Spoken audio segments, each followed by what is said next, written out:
What's going on, good people? How we doing? Happy Wednesday, happy hump day. Hopefully everybody had a good start to their week. Shout out to the 23 people already in the building. Make sure you hit that like button. Let the algorithm know that we in the building, and the algorithm will let other people know that we in the building for sure. So another Giants war room this week. We got the Chicago Bears. Should be an interesting game. Both teams sitting at pretty much different areas as far as their division. Should be a good competition, man. I do have a special guest with me tonight. He is the host of the Black Bear Den, also a co-host of the BareCheese Podcast. I'm going to introduce my guy here, Justino. What's going on, man? How you doing? What's up, man? How you doing? I'm doing good, man. I was talking to you in the back, man. For those that don't know, again, my man Justino, him and his guy Chris, they got a podcast called the BareCheese Podcast. He also has his own podcast called the Black Bear Den Podcast. Yo, my cousin, man, one of my favorite cousin is actually a Bear fan. Yeah. Shout out to Big J, man. Shout out Big J. Shout out. Yeah. So hopefully he's watching tonight, man. I forgot to tell him that I was on with a Bears fan today, so he might actually. Y'all started center. I went to high school with him, John Michael Schmitz. Is that a fact? Okay. Yeah, Homewood Flossmoor High School, yeah. I tell you what, man, he redeemed himself this year. It was a slippery slope. Yeah. For John Michael Schmitz. But now that's dope, man. That is dope. So like I said, I was talking to you backstage about the show. Like I said, it's the War Room. Basically, we talk about each other's teams, things you expect and stuff like that. But before we get started, I know I did an introduction. But just let the people know where they can find you and things. You guys, like he said, you can find me on YouTube at on the BareCheese Network. I host the Black Bears Den Podcast. It's the same thing. Me and Christian got our own separate podcast on that network. But mine is the Black Bears Den, and we come together once a quarter and we do the BareCheese Podcast. Basically, just recapping the last 4 games for each of us. So you can follow me on Twitter at _Justino__. I appreciate that. And then also do a quick roll call. Shout out to Luann in the building. Says Big Dash knows what New York Giants football. He said let's get in a run like Dart had said. I wish we can start a run. It's the right time for it. Shout out to 1980 Soul. Said Big Dash. Luann with the year. What's going on? Barry 969 says joining from Socialist NYC. Come on, Barry. Hey. Technically. It's the only one day in it. Now, I've been all over Twitter. New York is 50. Well, I don't know if it's 50-50 or not. But yeah, some people are very upset. Some people are celebrating. We'll see what happens, though. We'll see what happens. That's all we can do. Just waiting to see it, right? Yeah. Out to my man Mark Stewart in the building. He says, salute Big Dash. Knows what's going on. Mark Juan Santiago said, let's get it, Dash. Don't forget to hit the like and subscribe. Let's go, Big Blue. And then I said, sounds like a problem, Barry. Sounds like a you problem. Listen, hey, we're going to leave the politics alone for the night. Y'all been with it enough. We're here to talk sports. We're here to talk Chicago Bears and New York Giants. Now, speaking of the Chicago Bears, right? Yeah. Are you where you thought you were going to be this season right now, 10 weeks in? Honestly, if you want me to be very, very technical, I'm exactly where I figured that we would be at. Okay. For those that don't know, it's a 5-3 record. Yes, 5-3. The games that we should have lost. I mean, the games that we did lose, I expected to lose. I didn't think we was gonna get that Commanders win, actually, but yeah, we're right around where I thought we was gonna be at. Okay, and I thought it was yeah. So usually some people say, you know what?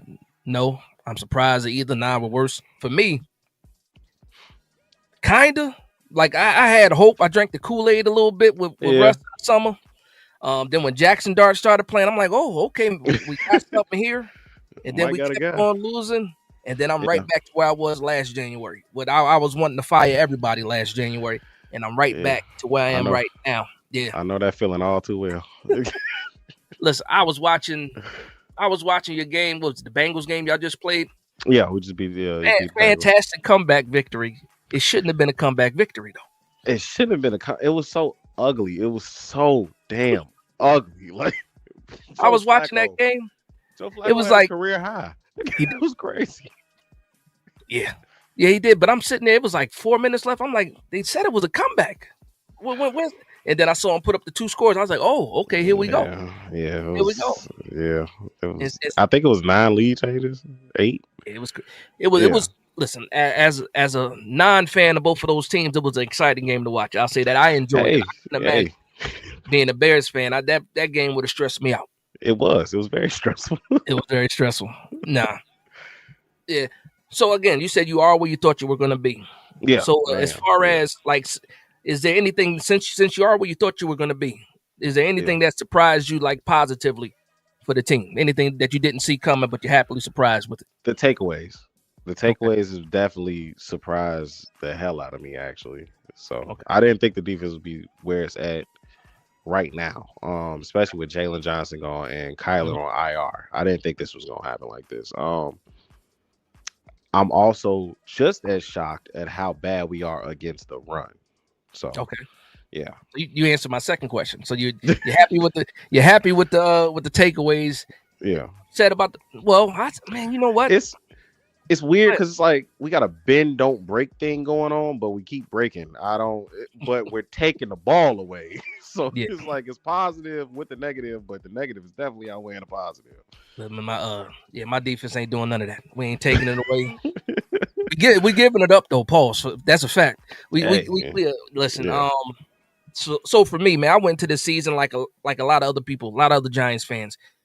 They sold me on. We got one of the best fronts. You got Dex. You got Brian Burns. Brian Burns is actually doing a phenomenal job this year so far. The sack leader and everything right now. But man, we knew for a fact it's been an issue since Wink Martindale was here and left that we cannot stop the run. And we're seeing it right now. We are not dead last. We're 31. So second to dead last. 31 of 32. Yeah. So It's horrible, but we knew it. Like we knew it going into the season. We knew it going into the draft. We thought we had addressed it a little bit with some of the guys that we picked up, try to beef up the defensive line. But for some reason, man, these teams are just running all over. It's not coming together.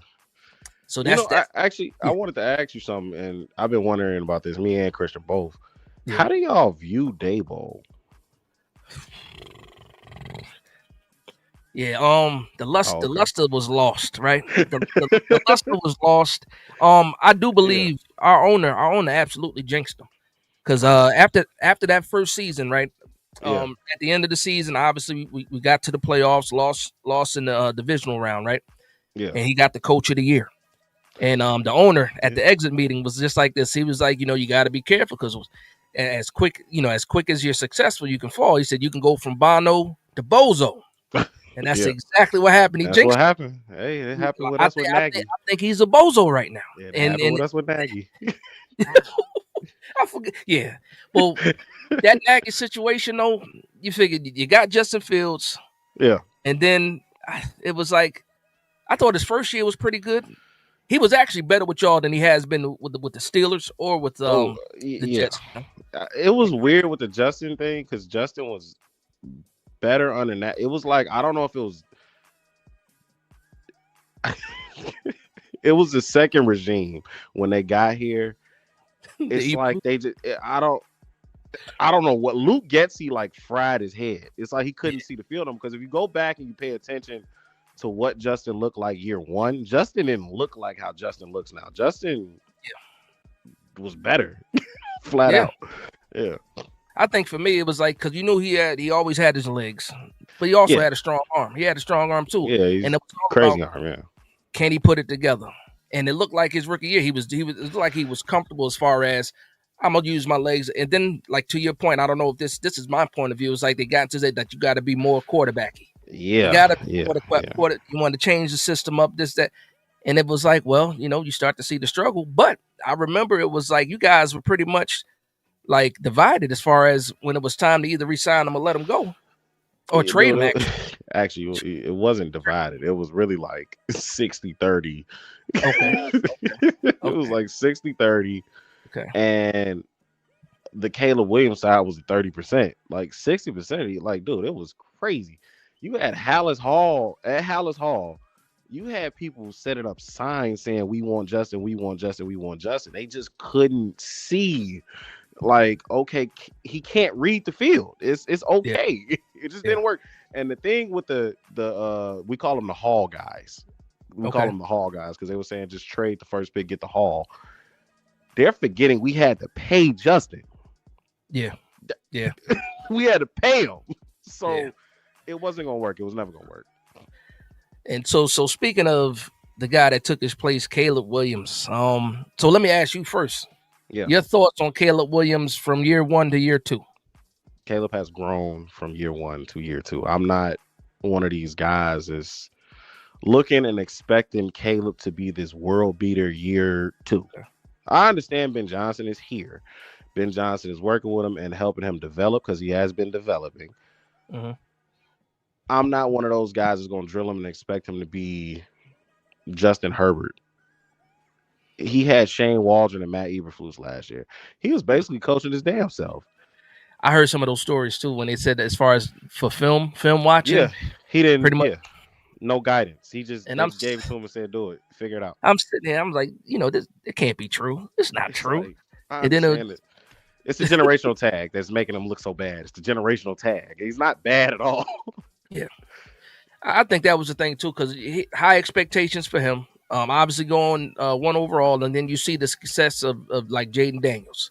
Yeah, going 2, and then because I remember watching like when he was struggling in his first year, I remember like I would see like YouTube shorts. It was this one guy. He was like he was ready to throw the backup in. No, they call for Bajan on a weekly basis. Yeah, and I'm sitting here like, wait a minute. Like, obviously, him coming out of college, he did a lot of off script stuff, which I think now with having Ben Johnson, and we're gonna talk about Ben Johnson and how you feel about him. I feel like maybe it allows him to be more comfortable with the way he is. You always want to play in structure, do it how the plays are drawn up. But he just gives you that extra ability, and for me, that's one of the spots that I'm worried about against us, because if we can't get to him, our secondary is not holding up. So if he can extend plays, we barbecue chicken out there. Like it's barbecue chicken out there. But if we can, if Burns can get home, if Dex finally wakes up and realizes that his name is Dexter Lawrence, then we might be in there. But so with you, Ben Johnson, obviously the acquiring Ben Johnson, former Detroit Lions OC. Yeah. Expectations with him. Is he living up to the hype now? He should have a bunch of goofy plays. Ben Johnson's working for me. Okay. Going into the season, and I'm on video saying this too. I was a Vrabel guy. Oh, okay. I was a Vrabel guy. I didn't necessarily. I was for Ben Johnson because I basically where I'm at with this franchise is I want us to do everything that we're supposed to do. Drafting Caleb is something that we were supposed to do. Hiring Ben Johnson is something that we were supposed to do because he was the number 1 guy available. Yeah. But I was a Vrabel guy. I was a Vrabel guy. I wanted Vrabel because I wanted the culture here. With that OC coming here, and I said this on my podcast last week, the episode will be out later this week. With Ben Johnson coming here, Ben Johnson was the OC. That was Dan Campbell's operation up there. Yeah. That was Ben Johnson's offense. Never going to take that from him, but that was Dan Campbell's operation. So him coming here, we don't know how he was going to run a team, and it's looking like it's working out. This looks like the team is listening to him and believing in him. Yeah. I'm gonna pause for a second. Ladies and gentlemen, leave the politics out of the chat, please. I see y'all going. They're going crazy down there, huh? There's not going to be a resolution. I understand. Yeah, who got elected got elected. This is democracy. People voted, and the people that voted that wanted them in there showed up. That's all I can say. Let's see it play out. Let's see, because y'all are going that. Listen, it ain't the time for that. So but Ben Johnson, man, like when obviously we fell victim of the hot OC, because when we hired Dable, he was the hottest OC. Yeah. It was all about the Josh Allen thing. Too. The quarterback whisperer, and that's funny too, because we were in the GM hunt and the head coach hunt at the same time. Well, the GM hunt. Same time, yeah. Because when did Poles hire Eberflus? So was he already there? Poles hired, man. This fan base will tell you that. No, Poles hired Eberflus. Okay. But this fan base will tell you that he didn't, and he did. That was his Okay. fucking hire. Okay. Yeah, because they can't. Like I said, they started the same year, 2022. Yes, Because yes. it was them. It was because who was it? It was Joe Shane. It was Ryan Poles. It wasn't Adam because that Quasi. Quasey too. Yeah, Quasey with Uh, Minnesota. We had interviewed Peters. He didn't get the job. He ended up going back to yeah, San Francisco, and then they hired him later. He got the job yeah, yeah, with the Commanders because a lot of people wanted Peters over yeah, Joe Shane. For yeah. me, I was a Brian Flores guy myself. At, Again, that's another guy. I wouldn't mind Brian Flores in here. I want to get back to defense. That's what I'm about. Like you guys got a Yes. rich history in defense. We Yeah, got a rich I want to history. get away from it, but like, You can't. Brian Flores is hey. Yeah, That, and then you figure he's like, and he's a solid coach too. He's a solid yeah, DC. exactly. Yeah, He had some ups and downs this year so far. I think a lot of yeah, teams have figured him out. It could be them dealing with some injuries too. But I'm yeah, just like, and I was telling you backstage, I'm like, when it comes to my GM, I want him going. I want to talk about Ryan Poles for you. And if your fan yeah. base is like my fan base, you got people that will argue with you about all the good that Though, somebody has done. They frustrate me on a daily basis. My name on Twitter is Tino.Fire Ryan Poles. I saw that. They argue with me. They argue with me. It's like they just got a hard on for me every time they see me. I was like I said, I've been arguing for like obviously our defensive coordinator. So I'll start here. Go ahead. Yeah. So just the last 3 games, the New York Giants have given up 105 points in 3 games. 105 points, Damn. right? Yeah. So for 3 weeks, I've been yelling, "You got to fire the DC." I was yelling, "Fire the DC" last year. You got to fire the DC. I wanted to fire the DC after the Dallas game when we lost with 30 seconds left on the clock. Yeah. And it's just like, yeah. And I'm like, no, you're not gonna fire the DC. So now I can't even blame the DC that he's still here. It's your fault. Yeah. And then I'm looking at Brian Dable, and then Brian Dable looks clueless out there. And then I'm sitting there like, that's your guy, Joe Shane. So, but at least with you, y'all got Eberflus up out of there, and then you got Ben Johnson, and it seems like you guys are moving in the right direction now. And you want to know something? Yeah. I don't even know if firing Eberflus was a Poles decision. I sincerely think that was Kevin Warren. I'm not gonna lie, and I was the guy last year. I said just fire Poles, fire Eberflus, start from scratch. let Kevin Warren pick his GM, and his GM picks his head coach. I said it. They didn't do it. We're here now. But if you just like look at Ryan Poles and what he's done, he can't draft. He plays bully ball in negotiations in terms of signing free agent. I just like to point this out every time I talk about him. Montez Sweat was traded for, right? Why was Montez Sweat deal not done for 2 days after he got here? That's $1 million question. It should have already been in the works as soon as he got it. He likes playing bully ball. He did the same thing with Roquan Smith. He got Khalil Mack out of town. I have a long list of reasons on why I don't like Ryan Poles. When his introductory press conference, he said it's 4 guys I can win with here. Who were the 4 guys? Listen, so you you talk about Montez Sweat not getting it. What about Saquon Barkley and Joe Shane? Just letting them walk for nothing. Another guy that ended up in the NFC. About running backs? Oh well, David Montgomery. Just let him walk right out the door. That is true. Well, I do like the Monangai kid from Rutgers. Shout out to Jersey. Sure, yeah. I'm happy that he finally hit on a late round draft pick. Yeah, happy. Yo, I'm like it's so similar. It's crazy because again, I've been arguing all week and it's only Wednesday, and it feels like I've been arguing for a full week. I put down all 4 draft classes: 22, 23, 24, and 25. Right. And it's just when you see the misses versus the hits, it's crazy. 31 picks for me. Out of 31 picks, 10 are good. 10 of them are good. I'm 5 literally of those 10, 2025 rookies.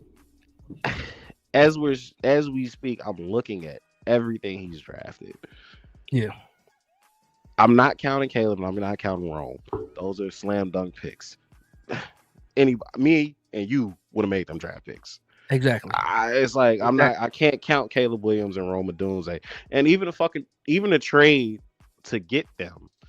That was a slam dunk trade because who's not taking that trade from Carolina?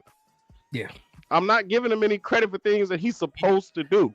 You know, we like to call it. Shout out to my OGs. He used to call it low hanging fruit. Yeah, It's like you don't get credit for the Malik Neighbors. You don't get credit. You know, you might get credit for Jackson Dart because you traded back in to get him. But also, my GM wasn't the one that wanted him. It was the head coach that wanted him. And it's just like, and now people want to give Joe Shane the credit of finding the franchise quarterback when it's like, no, well, that was Dable fought for that.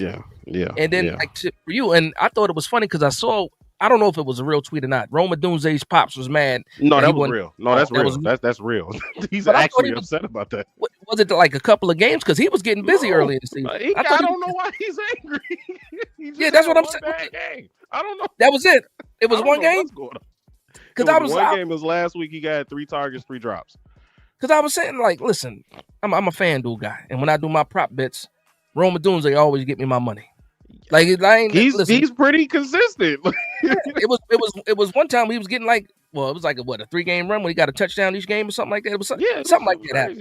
Yeah, and then when I saw it, I'm like, that can't be real because he was just doing his thing. Dude, but I don't even know where that came from. It was out of man. way out of left field. Had that game. Maybe he had some people. Maybe Pops had some money on that game. Maybe Pops might have had some money on that game, but he ain't hit his numbers, and he was mad. But I was like, that came out of left field. But since we're on that part of the offense, you guys got it. Just quick point. Go ahead. Just because I love trash around polls any chance I get. I'm looking at the 23 draft class.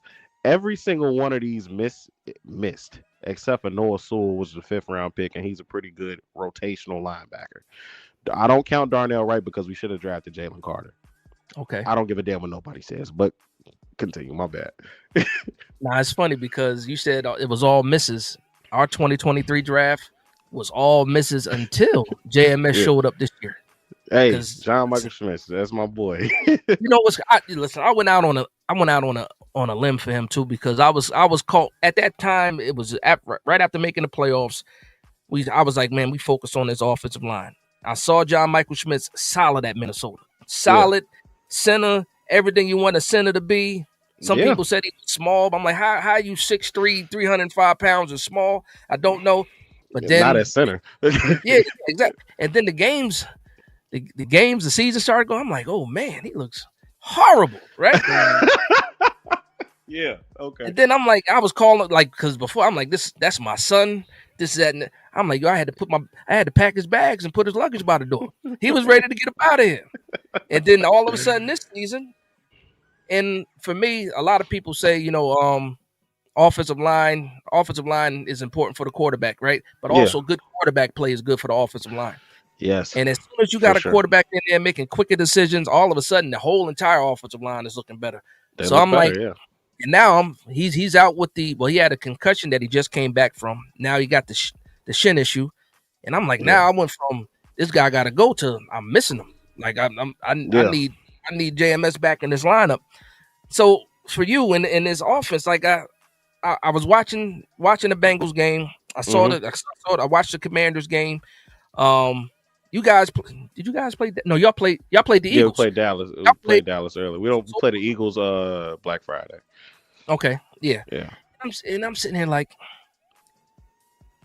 these guys are good, 5-3, but nobody's really like taking them serious is not, I guess, not a good way to put it. But it's like they're not really thinking about you guys. So as far as you guys in that division now, do you feel like you guys are you guys competing for a division title as far as competition wise? Because right now the Packers got 2 losses or 2 or 3? 2 losses and a tie. 2 losses and a tie. And then you guys are behind them, right? It's not. We're tied with Detroit. We tied with Detroit. Minnesota's last place. Minnesota's last. Okay. Yeah. Okay. And we got you guys 3 games in a row. We got you, Packers, Lions. Yeah. I'm like, sometimes games you're not supposed to, but it's just like, man, this schedule.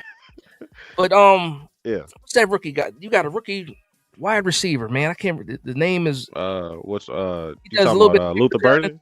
Luther Luther Burden? Burden. That was another. He was a guy because I thought we needed some more wide receivers. And definitely need to strengthen our room. We Mm-hmm. ain't draft any wide receivers. Mm-hmm. And then I look at guys like Luther Burden was one. Yeah. To get the kid Torrey Horton. I forget where Torrey Horton went to Seattle. Yeah. And I'm like, man, you guys got some receivers. You're right. Well, you got Swift got hurt, but he should be back this game, right? Swift's gonna be back. DeAndre Swift should. I hope he plays because I want to be able to have that 1-2 punch with him and Yeah. Managa. But you said, like I said, you were not happy with your running game, but I thought you guys ran the ball pretty well. Yeah, the last few weeks, like the last 3 weeks, we've been running the ball well. I don't know what switched. Honestly, I can't tell you what switched. Is this maybe Ben Johnson just figured it out? Okay. How to run the ball, where he needed to start punching in there, because Ben Johnson's a good coach. He makes his adjustments. He goes back to the drawing board and he'll figure himself out. I don't know what switch went off, but it looked the same to me, and it's just like it's working now. Is it so? When Ben Johnson came, did you feel like a culture shift within the team and identity wise, anything like? So what's the identity of the Chicago Bears right now? We're still figuring it out. We're still figuring it out. It was definitely a culture shift because it was no culture under Eberflus. That locker room was lost. I did an interview. Well, actually, I didn't do an interview, but I was present for an interview with Jalen Johnson. Okay. And I was just going over a few things with Jalen Johnson, and it seemed like he didn't say it directly, but from what it sounded like, it was just like Eberflus had been lost that locker room a long time ago. So it's no culture. Before the timeout. Before the timeout. We're talking like 2 years. Yeah, for us, man, with Brian Dable, it felt like he still had the locker room until last week.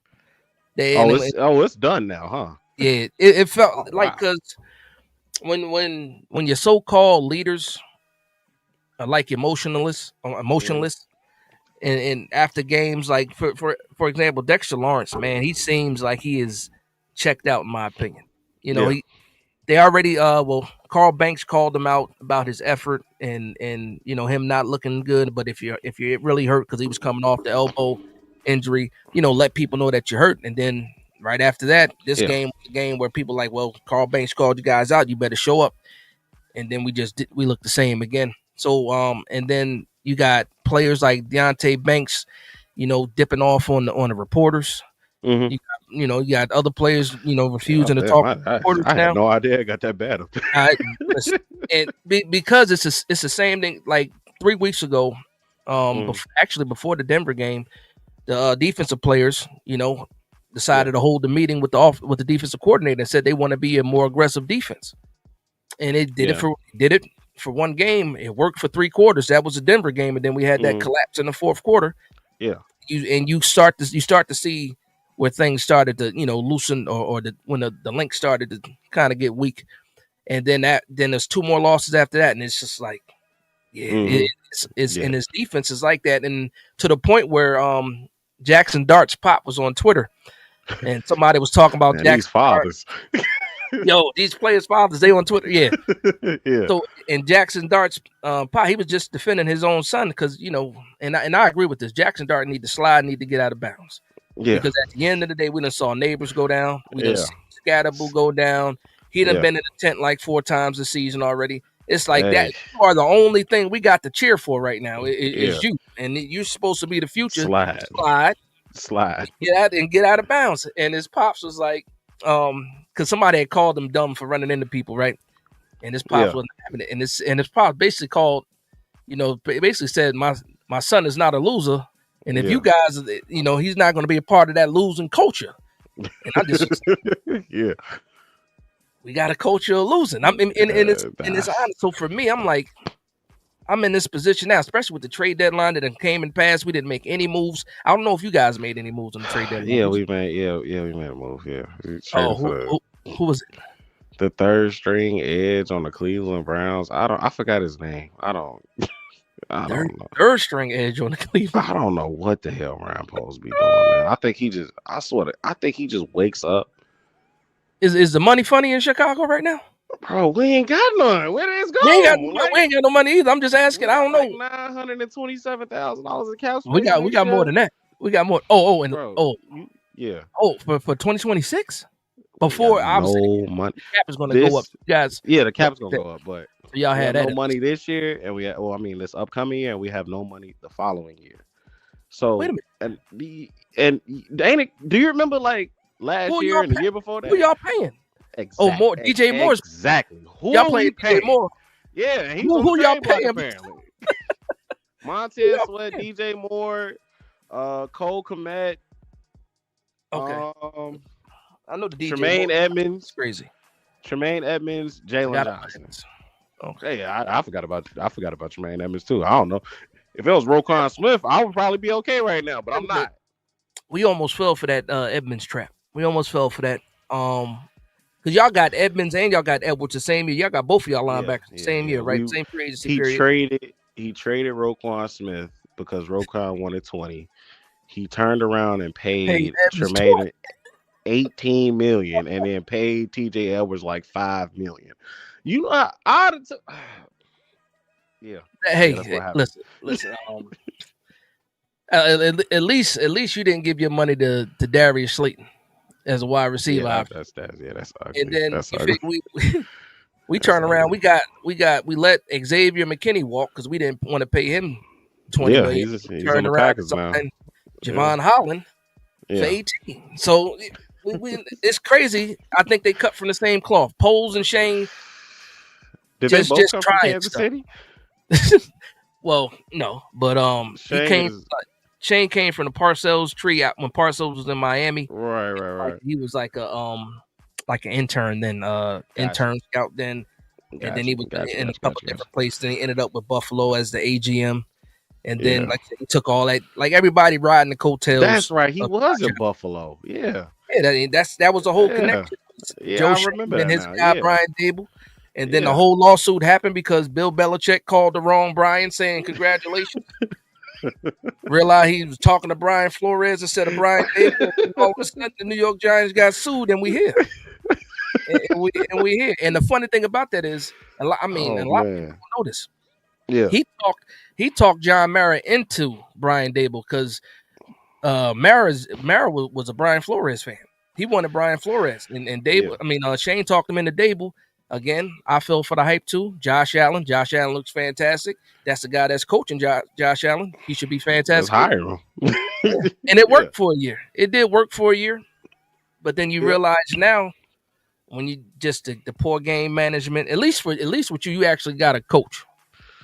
Like you got issues with your GM, but at least you got a coach though. Yeah, but it took a long time. Like it took a long time. 3 years of Eberflus was excruciating. It was excruciating. You guys made the playoffs with Nagy, right? Didn't you? Yeah, pretty consistently actually. Yeah. What was I wanted Nagy. What? Why'd they get rid of Nagy? I'm trying to remember now. He didn't like Fields, right? Was that No. He didn't like Mitchell. Okay. Oh, he didn't like Trubisky. I was a Mitchell guy too, like because Mitchell was I'm a firm believer in you can win with a B quarterback. Every quarterback ain't got to be a world beater. 100%. Every quarterback doesn't have to be a world beater. Christian doesn't agree with me with that, but hey, whatever. Every quarterback. He don't have a He don't got a world beater. He's spoiled. He don't have a world beater though. No. He don't have no world beater. He got a B+ quarterback. Yeah. He just don't know it yet. But he's spoiled though. As a child, he had Brett Favre, and then as his entire adult life, he had Aaron Rodgers. Yeah, he's spoiled. Lucky him. I'm a firm believer you can win with a B quarterback. Mitchell was a B quarterback here. Nagy just couldn't get out of Nagy's way. Nagy didn't know how to go in the locker room and say, "This isn't working. Let me adjust to this. Maybe I should move this here, move that there." Nagy just didn't do it. Well, the Bears, you guys had that record where like you haven't had a 4,000-yard quarterback. Still don't. It's still. Caleb is on track right now. But it was a dude from the 80s. I can't remember his name. Jim McMahon, right? Jim McMahon. Nope. Yeah. Jay Cutler's the closest one, I think. I forgot about 3,700 yards. Yeah. I forgot He's on my that. wall right there. It's the only thing Now I gotta look forward to. Cutler had one of those arms. That was crazy. Undeniable. It was crazy. But like I said, couldn't quite get over. He was sneaky athletic too. A lot of people don't. He was sneaky. A lot of people don't give him that. He was sneaky. Like he had like the little beard. He wasn't never like in shape. He was always a little chubby, but he could move a little bit. I remember. Listen, and the only reason why I know that because having Eli Manning and not having a quarterback after that. I watched a lot of college football, right? Yeah, like a lot of college football. So I've been watching quarterbacks for at least 15 years. Like at least 15 years watching quarterbacks. This is probably the first college season that I have not been looking at quarterbacks because I feel like we got, and I'm enjoying the same. I feel the same way. I feel the exact same way. All right, so I do. Yeah, I'm gonna start talking Ryan Poles and things go sideways, right? Yes. So we gonna get to talk about this game, talk about this matchup a little bit. All right. Yeah. So as far as the Bears and what you guys are doing right now, and I always like to ask people their point of view of the New York Giants, what you guys think of the New York Giants, and be honest. Yeah. Yeah. So New York Giants coming to Chicago, right? Mm-hmm. What if anything gives you any kind of pause, concern, or anything like that? What about the New York Giants are you looking at like, okay, they might have something here? Y'all being able to get home on Caleb. Because like you said, y'all's defense hasn't really been there in terms of like the pass rushing. Mm-hmm. I feel like this could be a coming out game for y'all because of our tackle situation. Okay. Darnell Wright at the end of the day, as much as Bear fans want to give him credit, and I give him credit where it's due. He's good. He's inconsistent. He had a good game last week. I'm expecting a bad game this week. You got Theo Benedict starting at left tackle over there and Ozzie Trapillo that subs in with both of them. It's plenty of room to get exposed there because you guys have a lot of talent. Y'all edge rushers are more talented than our tackles. Okay. And if Ben Johnson is trying to keep Caleb in the box like he was against the Saints, making him play on time, I can see that going sideways for us. Yeah.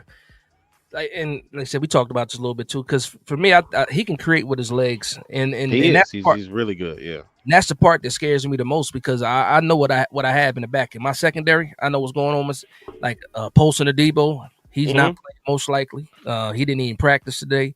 I'm surprised they haven't put him on IR. Javon Holland might play, so I'm happy if we get our safeties back.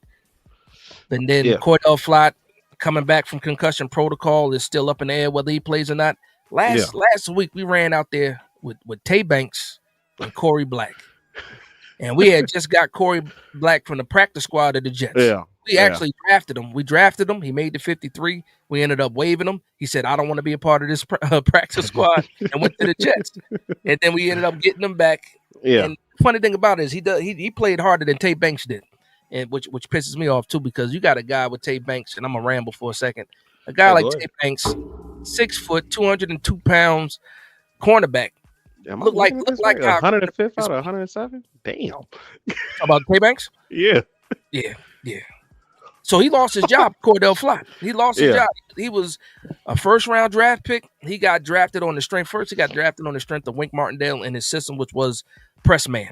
Yeah. We play a lot of off-man coverage, which I totally disagree because to me, if you're playing off man, that means you haven't decided whether you want to play zone or if you want to play man coverage. Right, if you're playing off man, because if you give somebody 8 yards a cushion, it's slant city all day for me, especially if the linebacker. I'll be calling, Mickey the Moop over there, yeah.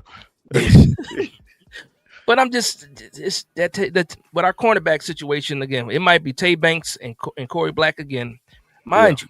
Tay Banks just ran away from the reporters after the game last week, so it's just like, funny. What's going on there? And I'm like, if you and we let Spencer Rattler cook us because he had time. Oof. So I could imagine what Caleb Williams is going to do. And again, that's the one piece that I don't think I think we really, really get off passing the ball. We really, really get off fast ball on y'all. I'm worried about our secondary. With Who you I worried know, about? Who, bro, who they you are worried really, really, really bad. My secondary. Do you know how many times my secondary has given up a 158.3 passer rating? 3. about? It The won't have, entire, well, the entire secondary. The entire let me, secondary. let me tell you what Joe Shane did, right? Let me tell you what Joe Shane did. So we got Go ahead. little Jordan Humphreys on the practice squad, right? Yeah. All right. So he already had been called up 3 times, right? He Yeah. already been called up 3 times. Our Yeah. money situation is so funny, right? We went out Yeah. and signed Ray McLeod to the practice squad and brought Yeah. I him see that. Yeah. and left little Jordan Humphreys, on the practice squad. Meanwhile, he got all the chemistry in the world with Jackson Dart. I'm watching the game first quarter. Ray McLeod is getting starter reps. They telling him where to go when they break the huddle. They telling him Oh where to man. line up. And I'm sitting Man. here like, and That it's ain't all pretty. because of the money situation. And even now, they can't bring up little Jordan Humphreys because they already brought him a 3. They got to sign him to the 53, and they're not making a move right now. Yeah. We don't have anybody on the outside. Darius Slayton, listen, Yeah. Darius Slayton, I went out on a limb for him this summer. I said, you know what? I know how people feel about him. I said, Yeah. but he just needs to get the targets. I said, if Darius Slayton can get 70 catches, he can get 1,000 yards because his numbers, his averages. This man went right back to the old Darius Slayton. He dropped balls, he dropped touchdowns, deep passes. Got Jackson Dart out here looking crazy. So when you say your secondary, you worried about your secondary, you're going up against Darius Slayton. It might be Ray McLeod again. Yeah. Wandale Robinson is the only one that might give you some issues, but he is all of 5'8" and 180 pounds. Hey So I'm man, look, you ain't seen Tyreek Stevenson play the game of football. that's funny too because somebody was talking trash about Tyreek Stevenson, and it was that same game he ended up getting like a nice interception. So, hey, I don't care. Tyreek Stevenson was that same guy that was talking trash during like a The Hail Mary. Commanders. Was it a Yeah, hit? that's him. Yeah, that's him. Man, that's our number 1 corner right now because Jalen Johnson is hurt. I say Tyreek Stevenson's name out loud, like watching the game at least 6 times a game. Is that bad? I yell Tyreek. Yeah, What are you doing? Yeah, our best chances are the tight ends. I've been saying that week after week in and week out. We do heavy 12 person. Well, we start the game off heavy 12 personnel, a little bit of 13 personnel just to get the confidence, get the tight ends involved, and we're able to move the ball. We take our shots off of that. But as soon as you guys, like you said, if you score a touchdown and you only up 7, Brian Dable abandons the run. It's like you guys are up 20. It goes from 12 personnel to empty backfield. It's just air raid. He turns into an air raid offense, and we don't have the horses for it, man. wow. Obviously, I had no idea it was as bad up there. Listen, watch if you got it. You got the NFL premium. Yeah, you got that. Yeah, watch the game. You get it. Watch the condensed version. 12 personnel, 13 personnel, all first quarter. As soon as we got down 7, air raid. Just next thing you come out empty. 11 personnel, empty. Why? I'm like, wait a minute. And again, I'm watching these guys try to line up Ray McLeod. Once he breaks it, he don't know where he's going, what he's doing. And Jalen Hyatt couldn't even get on the field. And I think they were trying to shop him too because they had him on kick return. This man ain't never returned kicks. And then they asked him after the game. They was like, "Hey, we saw you back there returning kicks. Is that something you didn't?" He was like, "I ain't returned kicks since high school." Like, listen, man, it's a situation. And some people are still, they still want to give Brian Dable a chance. But nah. I'm gonna get to some of these comments real quick. Yeah, go ahead. Shout out to the Big Moo. He says, "Yo, Big Dash, hope all is good, bro. We don't have a run defense. Bears should do well on the ground." Listen, man. Shout out to my man LRP in the building too. He said Dable Benabozo first year was a new voice syndrome. It's bad, man. It's bad. Shout out to my man TP Way, the Giant in the building. He says the Bears aren't impressive, but I respect them for winning the games they are supposed to win. If we played them early in the season, I'd be 100% confident we clip these boys. Damn, listen. Listen. If you would have asked me 2 weeks ago, what a different, like, even though we lost that Denver game, I still felt good because we was whooping them for 3 quarters. Just whooping. We whooped them for 3 7/8 of a game. Yeah, we had them beat. And like 9 minutes was just torture. Giving up 31 points. 33. I can't even remember what it was right now. Yeah. Funny Mike says, Dart had those weapons Caleb had. Boy, good night. If we had some of those wide receivers. And again, so is DJ Moore worth the money? In my opinion, yeah. But okay. In my opinion, yes. It's not even no question about it. DJ Moore is worth the money. I just don't know what his util. If it was me personally, I would just kick him inside the slot because Rome is better at the jump ball. But DJ Moore is a dog. Like, he is a dog. He got paid for a reason. He definitely got paid for a reason. Yeah. And then I thought this was funny too, man. During the draft, and I think it's ended up working out for you guys now, especially after last week when you guys drafted Loveland over Tyler Warren, right? I still don't understand. Yeah, go ahead. I was because everybody that I watched outside of watching Tyler Warren myself, I was like, man, Tyler Warren, he could be like another Brock Bowers, right? That's what I'm thinking. Yeah. And then I knew you guys had Cole Kmet, so I didn't know how high tight end was on your list. I don't know if it was a need for you guys at all. Anyway, it's not. It wasn't at all. Actually, when y'all went Loveland before Warren, I was like, wait a minute. Did Loveland play a snap his last year in Michigan? Did he play a snap? I don't think he did. I don't think he did. All I know is that we did not need a tight end because we just paid Cole Kmet. Why not the tight end? I don't know. Ryan J. Poles and his head scratching decisions. Been saying this for years. I don't know why we hired him. I said it day one. He's gonna be an issue. I was happy for him though because he came from the Chiefs. Obviously, sure. You see somebody from a winning program, you feel a certain way.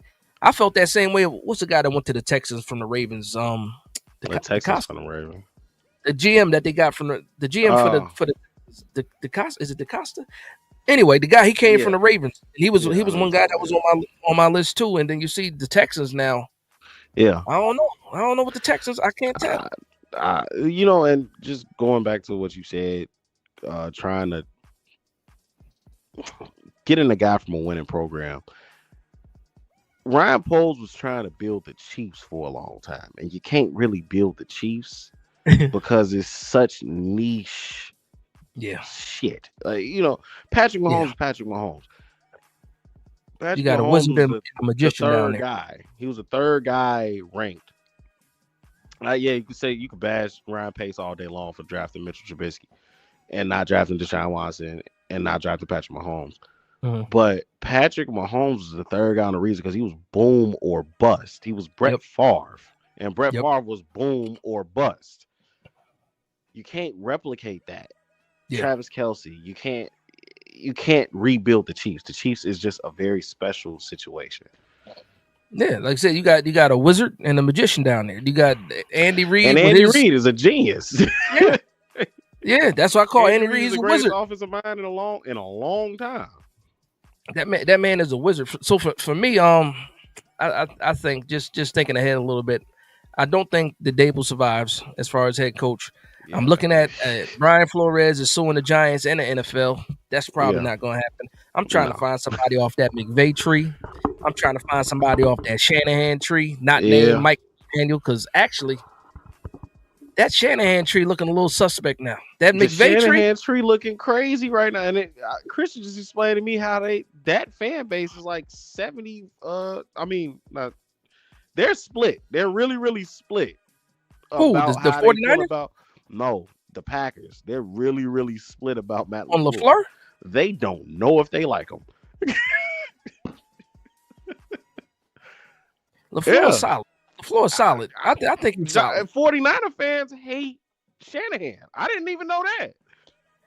That's crazy. That's crazy. You didn't know it either.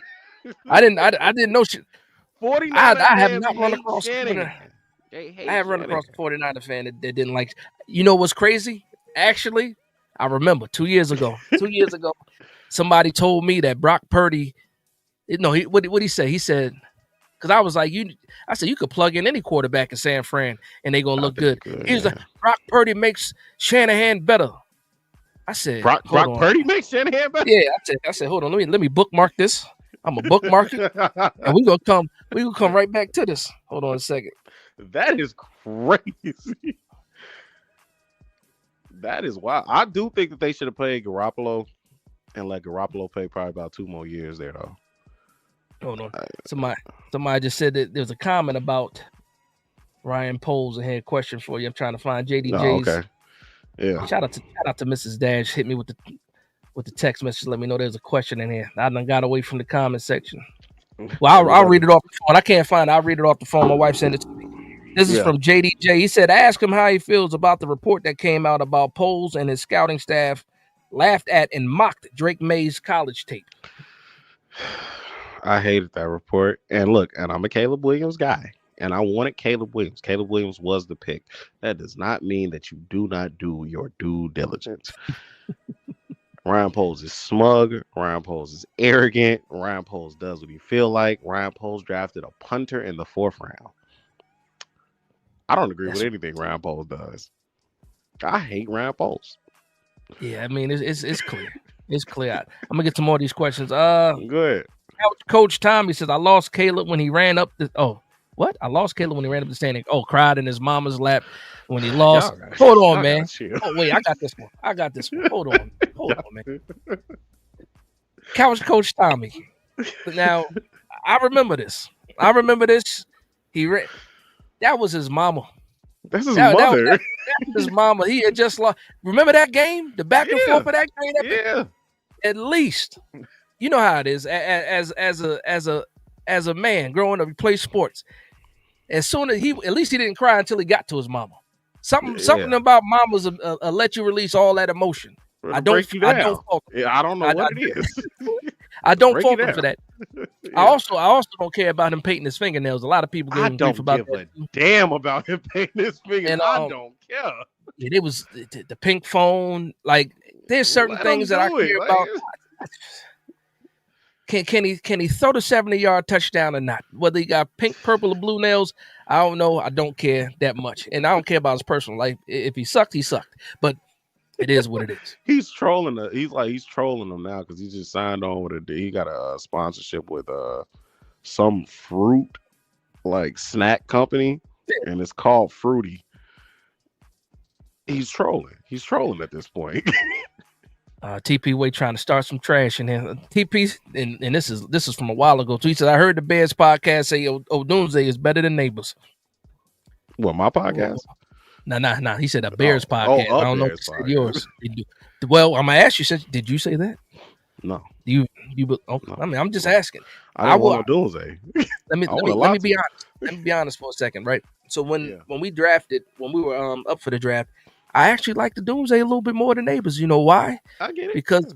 Because I was like, you know what, for what we got going on, and that was that 2020, 2024. Yeah. I was like, man, Neighbors is nice, but I need a guy that's gonna go up and get it. Not thinking like think about how you can use O'Dunsey and how you can fit him in with everybody else. And is Neighbors, like the aura of Neighbors, going to be too much? I'm glad that I shut up and they got we got Neighbors. But O'Dunsey is nice, man. No, O'Dunsey is really, really nice, and that was really just like it was toss up on how people felt about O'Dunsey versus Neighbors and Marvin Harrison. Like Marvin Harrison was the guy that was like the runaway, but Neighbors to me had a little bit more dog in him. So if I had to pick, I probably would have picked him, but I didn't even want a receiver there. I wanted Latu. I wanted an edge rusher. You still need an edge rusher, you said, right? Yeah, I know. Yeah. You ain't pick up the phone for Kayvon Thibodeau? Y'all wasn't trying to give up no point, no picks for that? I don't know why we ain't called about Kayvon Thibodeau. I know we called the Jets for their edge rusher. They said from Will McDonald? Which it was Jermaine? It's slipping my mind right. Okay. Yeah, Jermaine. Yeah. And they wanted a second. Ryan Poles wasn't moving off of the third, trying to play bully ball, and we just missed out on it. And now we got the third string pass rusher from the Cleveland Browns. Hey, Couch Coach Tommy said fans are nuts. If you don't win every game, they want somebody gone. Now, It's a lot of comments in here. I don't know if I might have missed something. Are you They, talking they, about they, yeah. how I feel about Brian Dable? I'm just curious. No, you got a I'm just long curious. list on why you want Dayball go. Listen. Shout out to Michael. Michael says, Dash, you want to win some money? You better bet on Chicago winning and not our Giants. You see this, man? You see this? Hey. Listen, I'll do I might do the over under for that one. I might do the over under. Definitely gonna do some prop bets. Yeah. I think right now is what I think it's minus 3.5 for the Bears. So Giants 3.5 point underdog. So I mean, hey, that's okay. Listen, that's not bad for me. That tells me that Vegas is not sure about the Bears because they damn sure about us. They should. We've been underdogs. Nah, they're sure about us. They should not be sure about us. But I got you. That's why it's only 3.5. Yeah. That like, hey, it is. And shout out to FanDuel. FanDuel, what's up, FanDuel?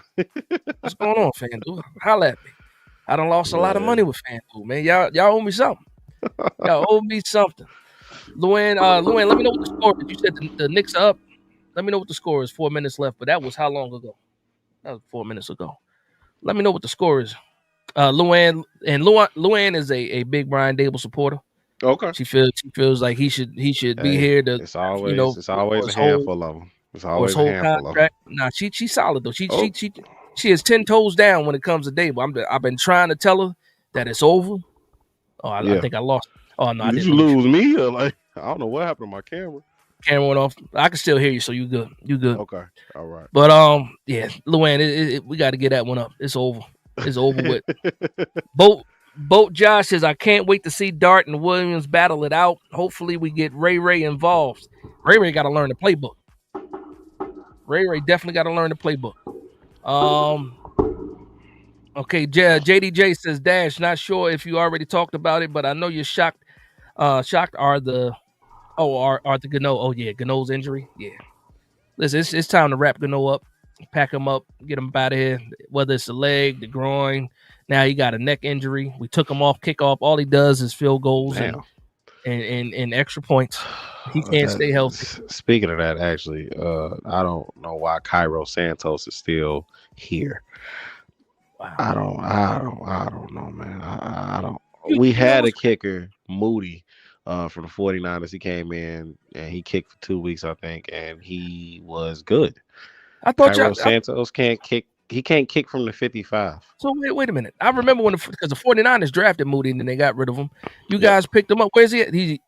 Y'all just let him go? He's either on our practice squad or I actually don't know where he's at. Did he miss a couple of kicks or something?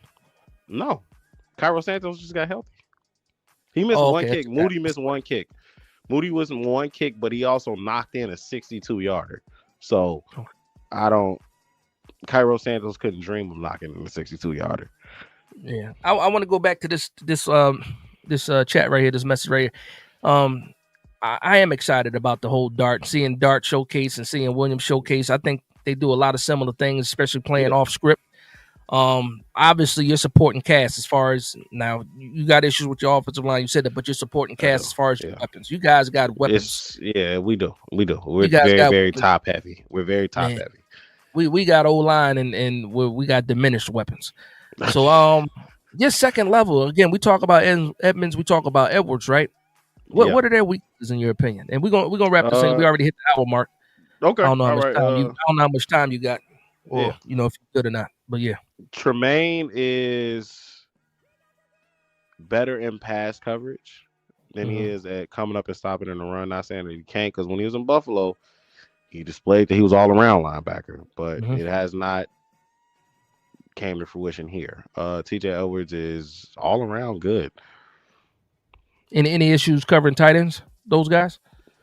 I haven't seen any. No. Nothing that's like just, Okay. Because that was one thing I thought that we could exploit, especially with the Denver. I was watching a lot of 22, and they had their linebackers, man. They were always like food when it came to the tight ends, and we were able to have success with the tight ends in that.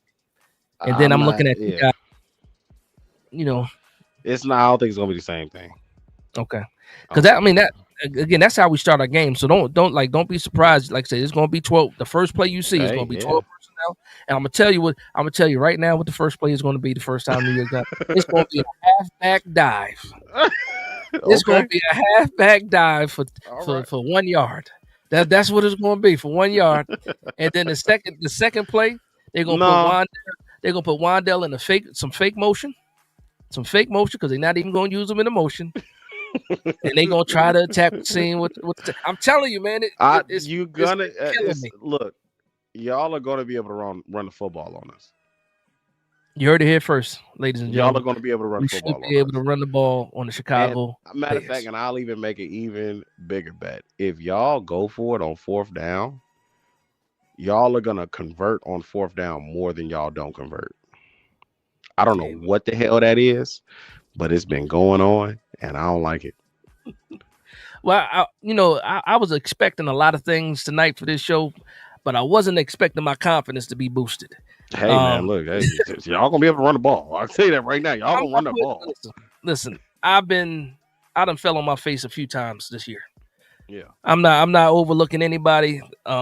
We got a lot of struggles. We got some things to figure out. We do have a quarterback, and we've been winning despite the coaching. So, so getting back to my man Boat's point, man, I think it's going to be a good showcase for the quarterbacks. Again, if we can't get home fast, and I'm still waiting on that breakout game from Abdul Carter. Hopefully, it's this game against you guys. Yeah, it might be. What side does he normally rush from? Can my DC get him on the field consistently first? You drafted him third overall. All right. Okay. You got Kayvon Thibodeau starting over him right now. Yeah. Now they move those guys around a lot, so it's not. Okay. It's not even. Y'all are. It's a split. Roy Robinson Harris. I forgot about that. That was one of the pickups I liked. I thought he was going to help the run defense a lot, but I'm telling you, that was a big pace pick. Yeah, go ahead. It's to me, like I said, I'm so over the DC. You know, he even just the defensive alignments. Like last week, he wanted to go with the even front, and his even front was 3 defensive tackles. Yeah. And Kayvon Thibodeau. And then he would stand up and play Brian Burns like a will linebacker. And okay. Yeah, it's frustrating, man. Y'all got some stuff going on over there. It's bad, man. It's really bad. And you're playing Dexter Lawrence at a 3 technique. He's lined up. It's frustrating because even when the positional coach came out and he was trying to defend Dexter Lawrence against Carl Banks, and he was saying, well, don't expect his numbers to be like this. He's not a 3 technique. And I'm sitting here, I went straight to PFF to get the snap breakdown, right? Yeah. This man got 100. What was it? It was 170. This was before the last game. It was like 174 snaps as 0 tech, and then 159 snaps at the 3 tech. This is damn near a 50-50 split, and he's playing. And even the positional coach is saying he's not a 3 tech. It's crazy, man. Y'all got some shit going on. to say the least. Yeah. But man, we come to that time for a prediction, man. I don't know if you do predictions. I like to do predictions. So, New York Giants versus the Chicago Bears in Chicago Sunday. What's the weather going to be like on Sunday? You know what the weather's going to be like? Cold. Is it already windy? Is it already windy? Yeah, that don't stop. Yeah. Okay. It might snow Sunday. I think it's going to be like 32 degrees. We got the early game, right? Early game slot. Shout out to my man Hefe in the building. Oh yeah, 43 and raining. Lower 27, and it's on the lake, so that 43 with the wind, if it get to 43, gonna feel like 27. So, listen, I've never been to Chicago, ever. I hear the weather's is what it is. They call it the windy city. I'm from Jersey. I'm from Jersey. I'm all the way in Arizona now, so I haven't been. Okay. I haven't been dealing with cold and snow in almost 20 years.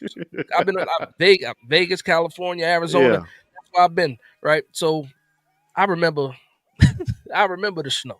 I remember having to shovel and all that other stuff. I don't like it. So having to play it. I need it. I need the cold. I can't do hot. I mean, listen. Hey I don't. man, Well, look. where I'm at is not human. So that's the one thing. 103 is Not human. 103. I don't care. 103 is 103. 103 is 103. You mean 113, 118? All That's that, what I'm all doing. that. That's That's what I'm doing. 118 is 118. But okay, so we got the weather. It's gonna be cold. It's gonna be rainy. It's gonna be nasty.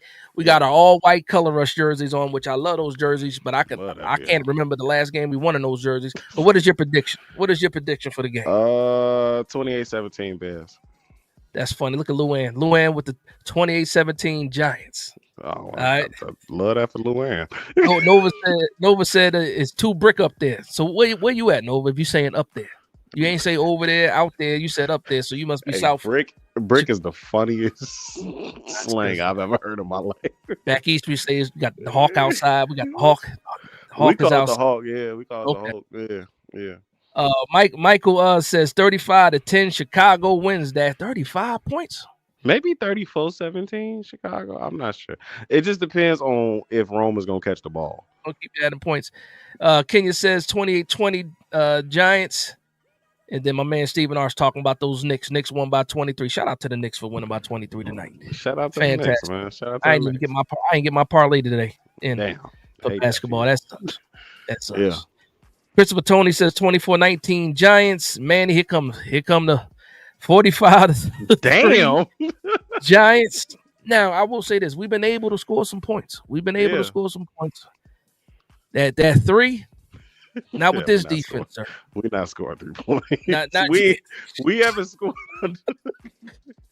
Listen, I hope so. As a Giant fan, I hope 33 points a game. you guys putting up points, man.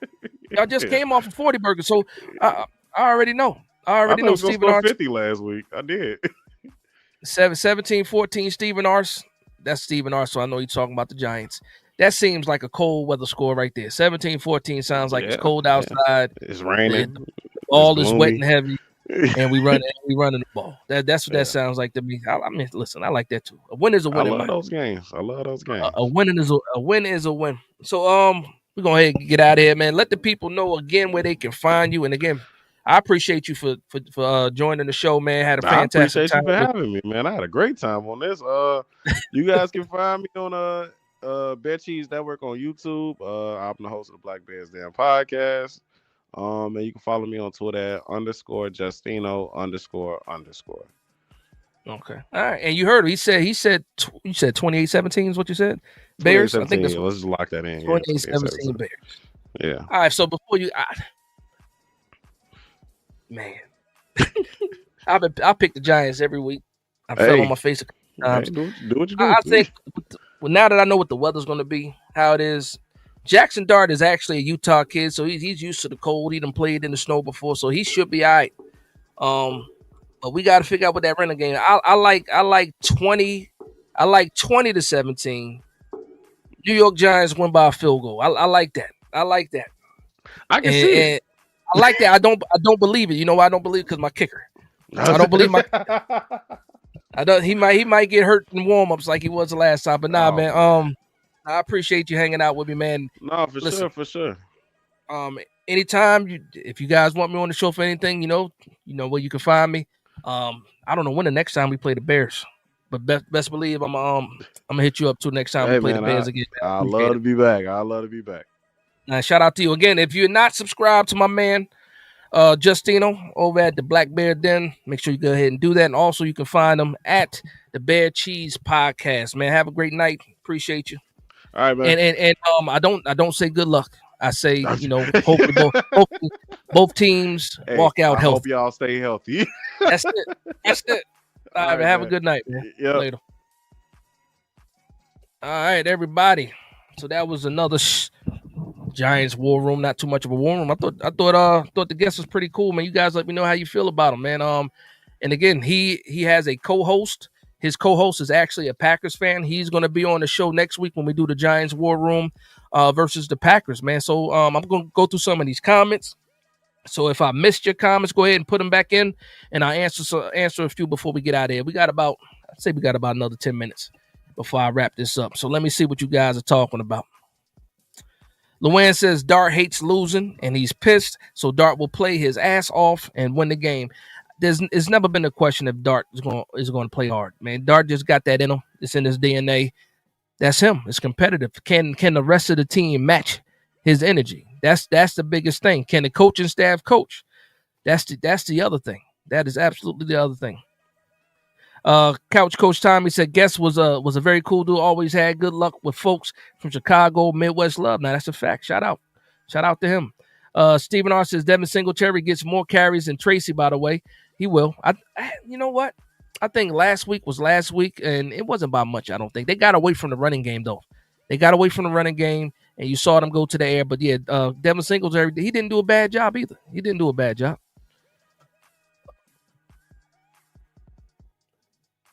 He said put him out there just on go balls, right? You talk about Hyatt. I thought Hyatt was going to get traded, man. Did y'all think Hyatt was going to get traded yesterday? I really did. I'm surprised that he's still a New York Giant. I mean, listen, we need all the weapons that we can get. But man, I thought we were going to get something for him, something for Evan Neal too. So let's talk about those questions. You talked about Graham Gano.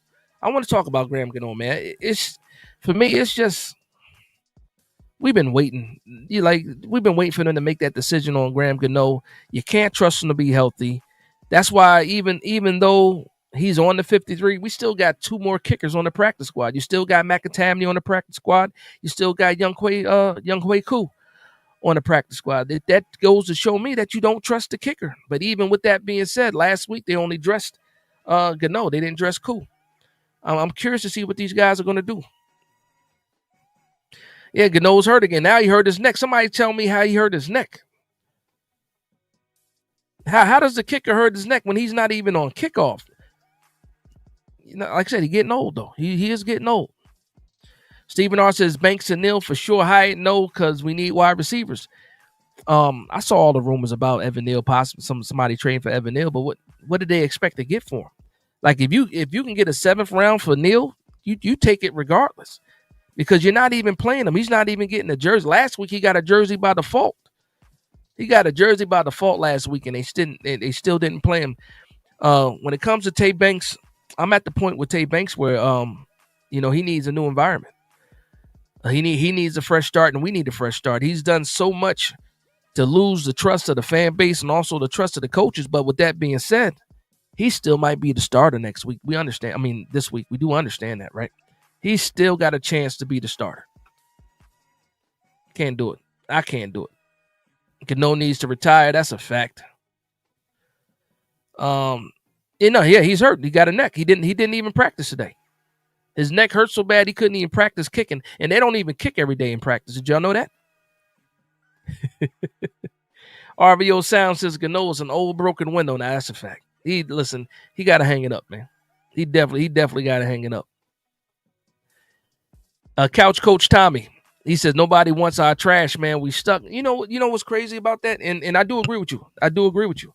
But I just seeing some of these players, man, and I think also they know with some of these guys like Evan Neal, teams know that he's not. He's not.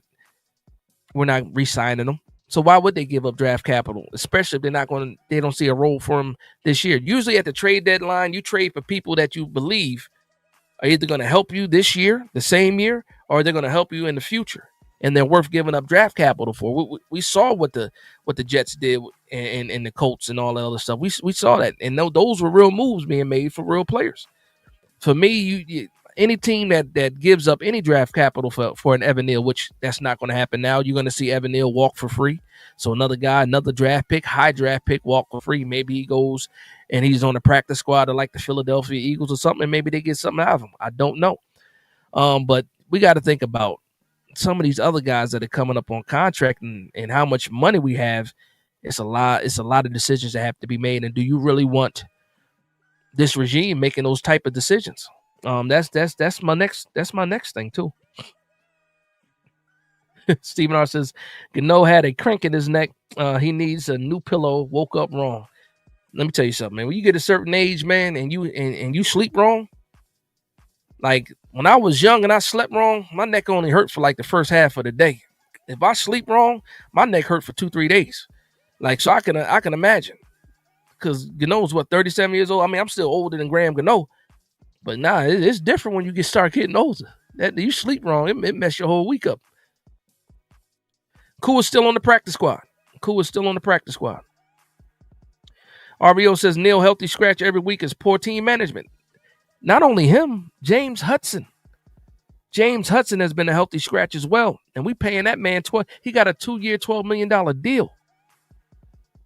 And I don't understand why people still want to, like, you guys when you guys judge, I'm not saying you guys, but when Giants fans look at Joe Shane, they look at Jackson Dart, they look at Malik Neighbors, they look at Abdul Carter. But what about all those other picks? What about all those free agent signings? Like the trade for Brian Burns was fantastic. But what about the trade for Darren Waller? You know what I mean? What Boogie Basham and all these other guys, Isaiah Simmons, the guys that you like, is crazy to me. I don't think that Joe Shane has done a good enough job that that you can't replace him. You know what I mean? So, I mean, it is what it is. For these reasons, Shane got to get going ASAP. Joe Shane's record is terrible. It's crazy to me. It's crazy to me. And Luann, one more year with Shane and Dable. Luann, what are you expecting? What are you expecting? You expecting 2022? Because 2022 was a long time ago. A long time ago. Gano don't got to retire. The Giants have to get young talent. Yeah. It's at the end of the day, man, 31 draft picks, only 10 hits in 4 drafts. That's not good enough. Now, we can blame it on the coaching, too, because the coaching has not been good enough. I will say this, though. I do like Carmen Brasillo. I like what he's done with the offensive line. If we end up getting a new regime or a new head coach, hopefully they look at Carmen Brasillo and keep Carmen Brasillo. I think I would like to keep, that guy. Xavier Anderson says, what up, Dash? My son got his first interest letter from UMass. It's only up from here. That's a fact. That's what's up. Well, salute to your son. For his first interest letter. That's what's up, man. That's exciting too. As a father, I know that's exciting. Good luck, best of luck for him. And again, let me know what other colleges are interested too, man. Keep doing big things, man. Keep doing big things. Shout out to your son. That's another thing. Steve Banks for Jair, who says no. Banks goes to his hometown team, but the Eagles get him. Listen, man, I was so upset when I saw that the Eagles got Jair for like a 6th-round pick, man. Like, how come we not making that move? We got 3 6th-round picks. We couldn't get Jair? Come on. And you know what Howie does, man? Howie's the type of GM, and this is reported. Sometimes he just calls out of the blue. He'll call a GM and just ask about the most random player. Like, hey, what's going on with this guy? See, you guys haven't been using him. What's it going to cost to get him off your hands? And he'll just fill somebody out. Pause. And then the next thing you know, breaking news, the Philadelphia Eagles got freaking Jair Alexander for a 6. Like, come on, man. Joe Shane, you ain't got no money to spend. You're not getting new players in the building. You should be at least on the phone trying to make moves. But nope, another trade deadline and nothing.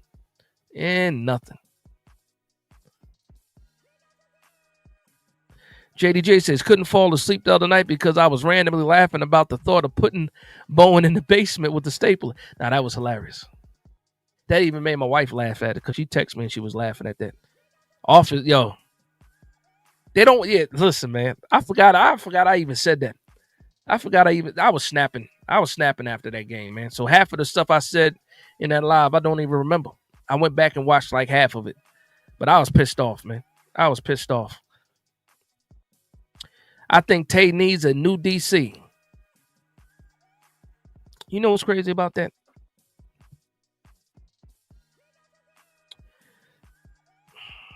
I would agree with that, Chris. I would agree with that, but I just seen too many bad things. I was on Twitter yesterday. I saw an edit of Tay Banks' rookie year, and I was like, wow. He showed a lot of promises rookie year. Obviously, that was Wink Martindale. and Wink left him after that. Xavier McKinney left him after that, and I don't know. It's like he's not motivated. I felt for. I thought he was gonna be motivated. I saw all the workout videos. Obviously, he knew he was gonna be a father. He had that kind of drive, maybe, but it just doesn't. You just don't see it on the field, man. And when you give up on plays and you make business decisions, people are not gonna like it. And you know how it was with Evan Ingram, man. After all the drops and all the, and just the disappointment, at some point in time, you just need a fresh start. And I think that should have happened with Tay Banks, but he didn't put enough good tape to even be a viable, trade option. If he would have had a little bit more tape, I think somebody else would have called for him.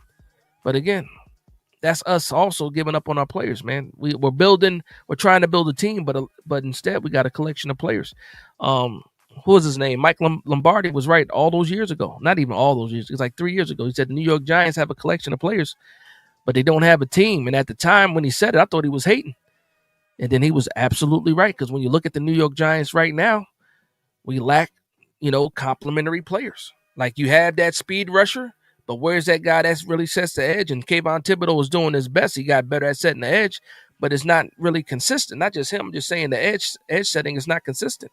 You got Dexter Lawrence, but where's your real three technique? You got Darius Alexander, who can play the nose and play the three, but we're missing, like, they're just putting pieces together and it's not matching, man. So either it's the scheme, which I believe a lot of it has to do with the coaching. Like, I'm to the point where, like, 90% of this got to be the coaching. But at the end of the day, Carl Banks talked me off a ledge. He said a lot of this is also player execution, despite what the defensive coordinator is calling out there.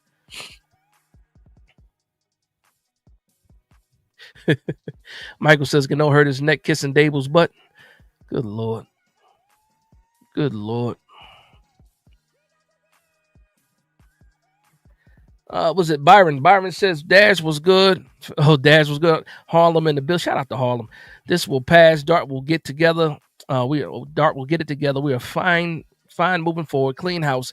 Get us a veteran head coach. No more coordinating experiments. Like, I'm like 50-50 on that, right? Because when you say let's get a veteran head coach, who are we talking about? Like, I saw people throw out the name like Mike McCarthy. I don't want no parts of Mike McCarthy. Pause. Like, who is that? Who's that veteran? And I'm really asking, who's that veteran guy that's out there that you see as a candidate for the Giants? I see people talk about John Gruden. I don't think that happens. Who's really see? I seen people even talk about Rex Ryan, and I'm like, not as a head coach. We've seen that movie before. But I'm curious. I mean, for me, again, my number one choice is going to be Brian Flores, even though I believe it's not going to happen. I'm seeing a lot of people talk about Halfley. Some people talk about Mentor from Chicago. Those are defensive coordinators. I do want a defensive head coach, though. I want to get a defensive head coach this time, because we've had offensive head coaches since the last defensive head coach. Now that I'm thinking about, that was really like the head coach was what? Parcells. Just think about it, because Fossil was an offensive guy. Coughlin was an offensive guy. McAdoo, offense. Shermer, offense. Judge, special teams. Brian Dable, offense.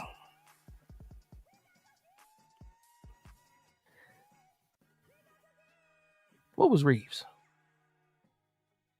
I can't remember now, but it is what it is. He said, "Hey Xavier," he said, "Can your son kick too?" We try to recruit kickers, man. Can he kick? Can his son kick? Shout out to my man Xavier. Stephen R says that trade don't even go through on Madden, because Jair is an X factor on Madden 6 or 91 overall CB. It's crazy, man. It's voodoo that whatever, how we got something going on, man. And I'm getting tired of it.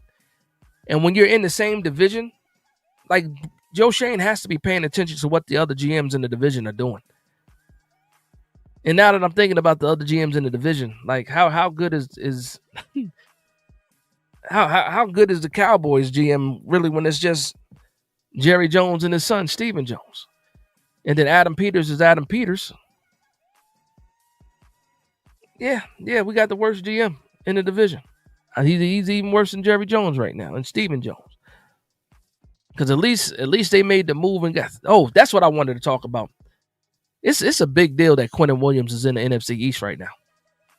Like, I don't know if people realize how big of a deal that is. It's a big deal that they got Quentin Williams. He's going to be a problem for a while for the New York Giants. It just takes me back to just thinking about, yes, I'm happy with how the offensive line is right now, and we'll see. We got to see Dallas again, and we'll see Quentin Williams. But man, we really got to bulk up on the offensive line, and get these guys these snaps. Kiffin, okay, Kiffin is interesting. A lot of people like him because of his relationship with Jackson Dart, also being at Ole Miss, and also he coached. He had a cup of coffee in the NFL as a coach. What was it, the Raiders? Ended up getting fired. Yeah, right. He said Mike Tomlin. That ain't happening. I wish, but that ain't happening. Gruden resurrected. Nah, that's crazy. Michael says, Dash Gruden said he would coach the Giants and like to coach Dart. Gruden won a job, man. Gruden can't wait to coach again. They put Gruden out. Listen, it's his. Well, I ain't gonna say it's his fault that the emails leaked, but it's his fault that the emails, what he said in those emails. But he can't wait to get back to coaching in any capacity is my deal. But he's been out of it for a while. Even when he took the Raiders job, he was sitting on the sideline for a while. Like, he was always involved in football, but he wasn't coaching. I don't know.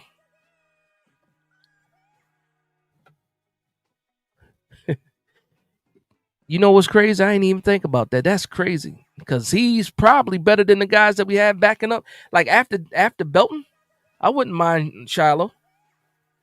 You know he's going to be physical. He does have good ball skills when the ball is in the air. He's not as fast as his father, that's for sure. But again, I think right now they're blackballing that whole family. So until the Browns actually play Shador, and he actually has an opportunity to look good and play well, it's going to be what it is. Stefanski will be available in about 4 games. I don't want Stefanski. I don't want Stefanski. His system doesn't match what Jackson Dart does, or I should say his system does not meet the strengths of what Jackson Dart does. Jackson Dart can play in any system. I think he would handicap or handcuff Jackson Dart, Stefanski in that type of offense. Spags, a lot of people talk about Spags, but Spags is 65 years old, 66. As soon as he gets here and rebuilds the Giants and we become good, then he got to retire because he's old. We got to get somebody young. Manny Brooks, that's another thing. Asante Samuel, I saw the list of teams that he's going to be trying out for this week. Giants weren't on that list. To me, that's fumbling the bag. That's dropping the ball again. As soon as Asante Samuel was cleared, I would have been on the phone calling him. I would have been calling him before that, saying, as soon as you are healthy, we want to fly you out here for a tryout. Because I don't think Asante Samuel right now, being out of work, is going to be that same type of free agent saying he wants to go play for a contender. I think he wants to get the bag. And I don't even think we can offer him a bag, to tell you the truth.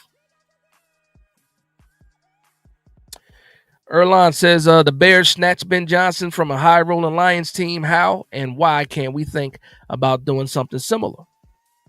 Like I said, it depends. If you're looking for like the next hot offensive coordinator, that should be, who is that guy? Right now, it's a lot of defensive names that are out there. And for me, I want to go back to defense. Stephen Arch, that's a fact. Beanie Bishop is available. Yep, the Steelers waived him. That's another guy, and he's actually pretty good. He probably right now, thinking about it, if you don't have Javon Holland, he's probably a starter over Belton, in my opinion. And I know that's saying a lot. Kellen Moore is already coaching the Saints. Unless I miss another part of that question. Cliff Kingsbury, that's another name that's been coming up. Cliff Kingsbury, he might fall into that category of he's just a better offensive coordinator than a head coach. He had a couple of years in Arizona when he first got Kyler. They led them to the playoffs, but we saw Kyler fall off a cliff, and Kyler can't even beat out Jacoby Brissett right now. But Cliff Kingsbury, I like what he did with Jaden Daniels last year, but I think a lot of that was off the back of Jaden Daniels. We see this year Jaden Daniels being hurt and then Marcus Mariota stepping in, which I think Marcus Mariota is a good backup to Jaden Daniels, but you see that they're having issues in Washington. And I think a lot of that has to do with the play calling as well.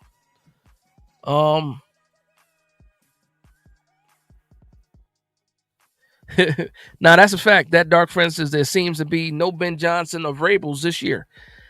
Like I said, you got guys like was it Jesse Mentors one. You got Halfley.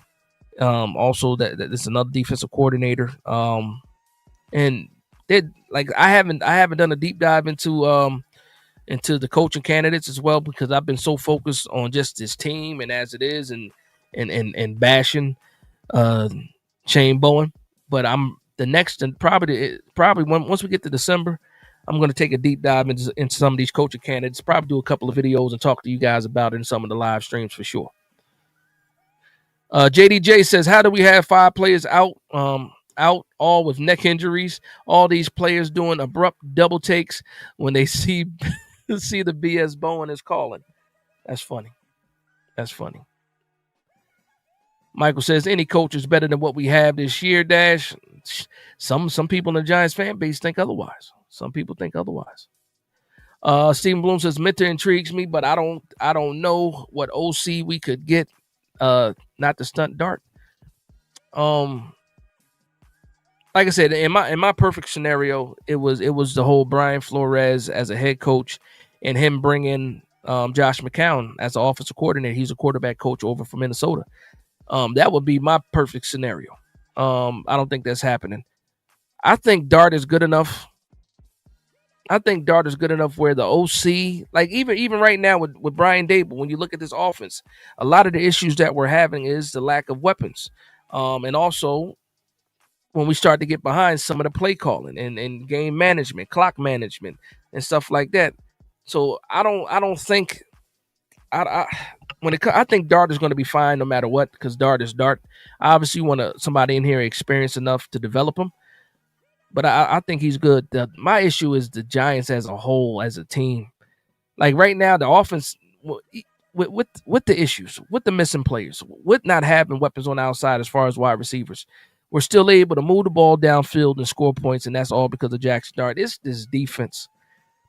It's to the point right now is that if even if you wanted to get rid of Shane Bowen and then you promote Marquand Manuel, who has experience as the defensive coordinator. Marquand Manuel is our defensive backs coach. He was a DC at Atlanta when they went to, well, he wasn't the DC the year they went to the Super Bowl. It was a year after that. But he worked under Dan Quinn. He was Dan Quinn's defensive coordinator in Atlanta, but he also was a defensive backs coach in Seattle under Dan Quinn when Seattle was the Legion of Boom. So, I mean, you got some guys on the roster right now, on the staff right now that can step up for Shane Bowen. But I think right now, that whole ego of I know better that Brian Dable has, also that Joe Shane has, they don't want to let go of Shane Bowen. And I don't agree with it, but it is what it is. I'm just a guy on YouTube talking about my favorite team in the world. RVO Sound says Kafka is also trash. Bro call games like he was playing bingo. I got a love-hate relationship with Kafka. I don't think Kafka is to the point where you got to keep him or anything like that. But when people want to give Brian Dable all the credit for Jackson Dart, no, it's a team of guys that are out there working with Jackson Dart. And Mike Kafka is one of those guys. Shea Tierney is definitely one of those guys. Because when you're on the sideline and you see the guy looking at when he's looking at the iPad, the guy that's looking at the iPad with him is Shea Tierney. So when we see all those subtle improvements in games and stuff like that, you got to give a lot of these other guys a credit, not just Jackson Dart. I'm saying not just Brian Dable. That Dark Friend says, to be fair to Flores, Tua seems to be Flores was right about Tua, right?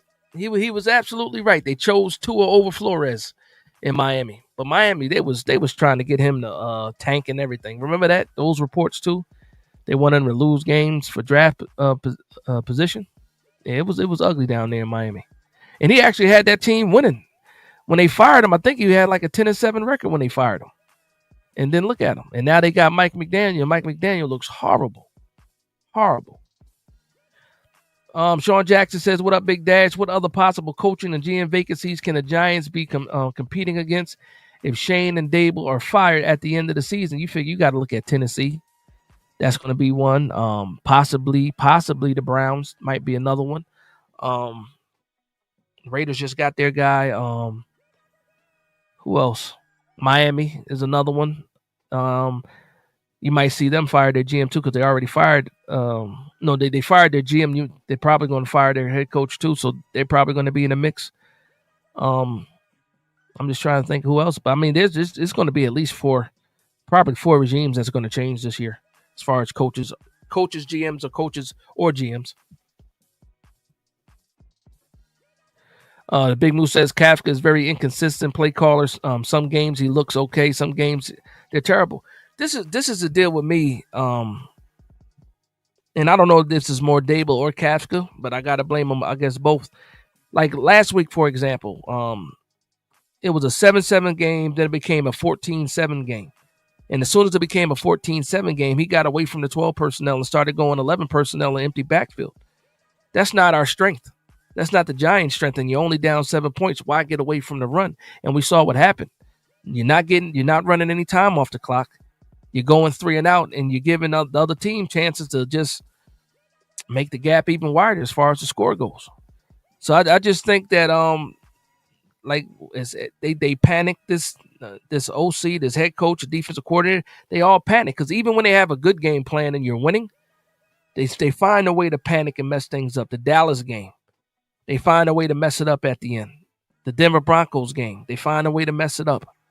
I would say the Saints, but the Saints was on the offense and just horrible turnovers. That was more on the players. The Eagles game, like that scheme didn't work at all. And then they panicked in that game too. So, I mean, for me, it's just like we're just getting out coached at every level. Other teams are playing chess while we're playing checkers, and it is what it is. Nick Saban was horrible in the NFL. Nick Saban was horrible in the NFL as a head coach. Horrible. And trust me, I love Nick Saban. Roll Tide for sure. For sure. Now the Saints is pretty steady. They just hired Kellen Moore. Was it Mickey Loomis ain't going anywhere. They're probably gonna see if they can draft better. I'm surprised they didn't dump a lot of their bad contracts. But the Saints are gonna keep their regime intact because again, Kellen Moore is a rookie head coach right now. So I think they're gonna stay pat. The Big Moose says, I just don't want the retread coaches that always bounce around. Not a good plan. Average players can be good on other teams. Coaches, not so much. It depends on who that person is. It depends on who that person is. I'm just trying to, we really don't know who the candidates are going to be. It's some guys that, there were rumors about Kevin O'Connell before they had that win over Detroit, that Kevin O'Connell was in a little bit of hot water. Like if he was to get fired, I would hire Kevin O'Connell right away. Right away. He would be like that whole regime over there. I would bring that whole regime over here. But outside of that, Sean McVay. If the rumors are correct about Sean McVay really being bored out there as a head coach for the Rams, and he wants to switch and actually be a front office guy, I think he would be the perfect guy to add as a GM for the New York Giants. But the history that his family has with the Giants, who knows if he'll even come out here? You know what I mean? Wink ain't coming back. Chris says we need an experienced head coach more than 5 years.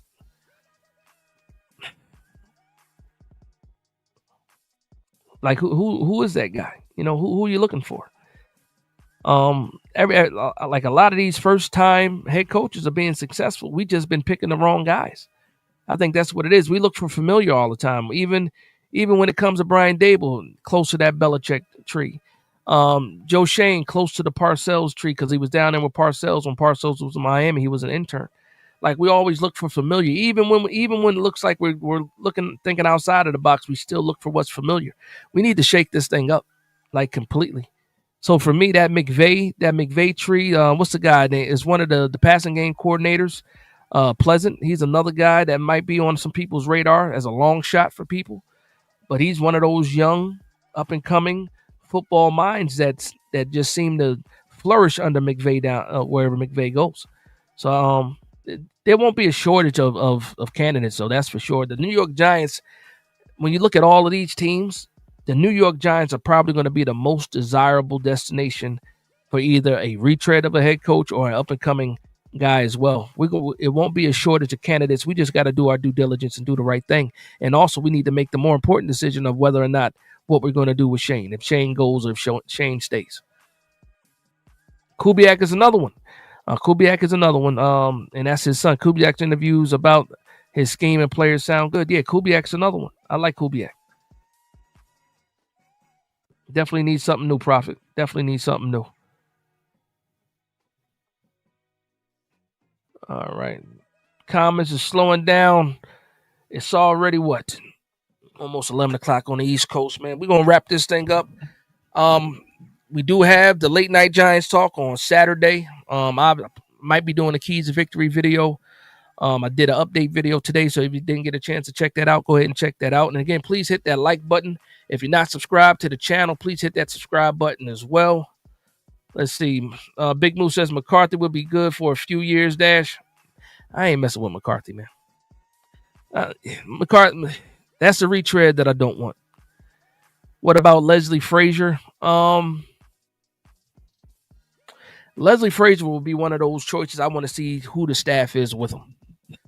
I would be curious to see who he would bring with him. Leslie Frazier was a hot name, like right before Dable was a hot name. Leslie Frazier was a hot name. So I'm not totally out on Leslie Frazier, but I would like to know who he brings with him for Leslie Frazier. He's a defensive guy.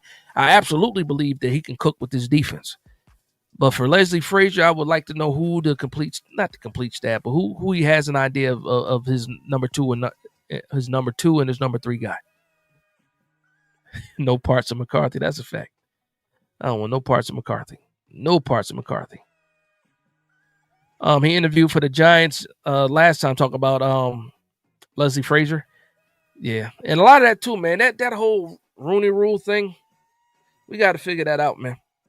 Because the whole idea of the Rooney Rule is fantastic, but you see a lot of teams abuse the Rooney Rule, and they just interview, candidates of color, whether they're black, brown, yellow, whatever, knowing damn well that they're not going to be doing it. So for me, is the Rooney Rule really something that you still want? For me, it's like a no, because they still find a way to waste people's time.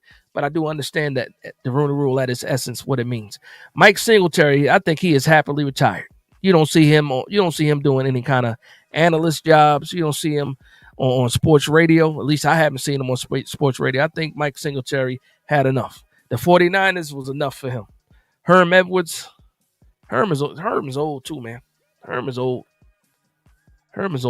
Todd Monken, I like that. I like Todd Monken. I got to check in on that Avero guy. Don't know much about him. And I think I watched one Panthers game, and that was against the Dallas Cowboys. So I don't know enough about Avero. I'm gonna check him out. DC from the Panthers. I think the Panthers are going to try to keep that thing together for a little bit longer. I think they're moving in the right direction. The record says it. I think they try to keep that thing intact and get it turned around. Nah, I'm gonna say no to Deion Sanders. Deion Sanders is a great motivator. He is a great motivator. I don't know what he is as a coach. Jury's still out. A lot of people like to give Deion Sanders credit for the success that the Colorado Buffaloes were having. For me, I always thought it was about the quarterback, Shador. And you see, as soon as Shador leaves, what do the Colorado Buffaloes look like? And also, Deion needs some help with his recruiting and getting certain players in there. You know what I mean? If you're gonna be out there in the up north, Midwest, Colorado, whatever you want to call it, more Northwest than Midwest, it is what it is. Steve Wilkes was a guy that I would have loved to have as a DC. He got screwed a bunch of times though. Pause. Like Carolina screwed him. And then what was it? He went to the 49ers. He was there for what, a year? And that defense was actually good, and they got rid of him for no reason. And now Wilkes is where? With the Jets now? Is he with the Jets now? I think he's with the Jets now. It is what it is. Luann, Gruden, Rex, and Belichick. If it was 1999, Luann, that'd be a fire coaching staff. Bill Belichick as the head coach, Rex as a defensive coordinator, Gruden as an offensive coordinator. In 1999, that's probably one of the best coaching staffs out there. It's 2025. It's 20. You see what Bill Belichick is a shell of himself right now. He is a shell of. I'm gonna keep some things to myself. Jets fans hate Wilkes right now. Listen, they traded away everybody. It's just gonna get worse for the Jets. It's just gonna get worse. Just gonna get worse. If I'm a Jets fan, I just shut up and wait for the next 2 seasons because they gave away almost everybody. Not even gave them away. They got draft capital. Pat Sherman's the OC at college. Yeah, Pat Sherman. Yeah, again, Shedeur Sanders was holding that whole program up, and you see what's happening. They finally moved on to Juju Lewis. So we'll see what happens with that. But it's clear that Shedeur Sanders, and a lot of people didn't want to give Shedeur Sanders the credit with Colorado. But you see what happened when he left. Doug Peterson. Doug Peterson's interesting. Doug Peterson's he's interesting to me. He's interesting.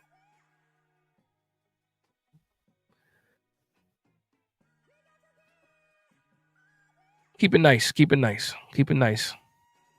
He did put the LOL at the end though. He did put the LOL at the end, Luann. So let's calm down. Let's keep it cordial. Said Bill ruined UNC. UNC was already on the down anyway. Let me ask you guys this: did anybody really think it was going to work with Bill Belichick at the college level? Like really?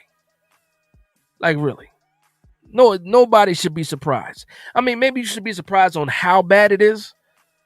Like it's really, really bad. I thought it was going to be bad. I didn't think it was going to be this bad. Clinton says, "Hey, I forgot to tell someone about your YouTube. Who'd you forget to tell? Who'd you forget to tell? It's never too late to tell them. Let them know."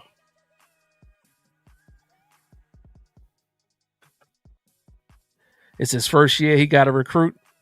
Does he look like he got the energy to recruit? You think Bill Belichick is showing up at somebody's house, talking to somebody's mom about how great UNC is, and hell no. Bill Belichick probably will call somebody on the phone and say, "Hey, this is Bill Belichick. We want you at UNC. I'm Bill Belichick. I won this many Super Bowls. I'm Bill Belichick. Come on to UNC." That's probably his pitch. That's his pitch. That's it. That's it. And I don't know, man. I think it just gets worse. I think it just gets worse. JDJ says Bill don't relate to the children, even though his.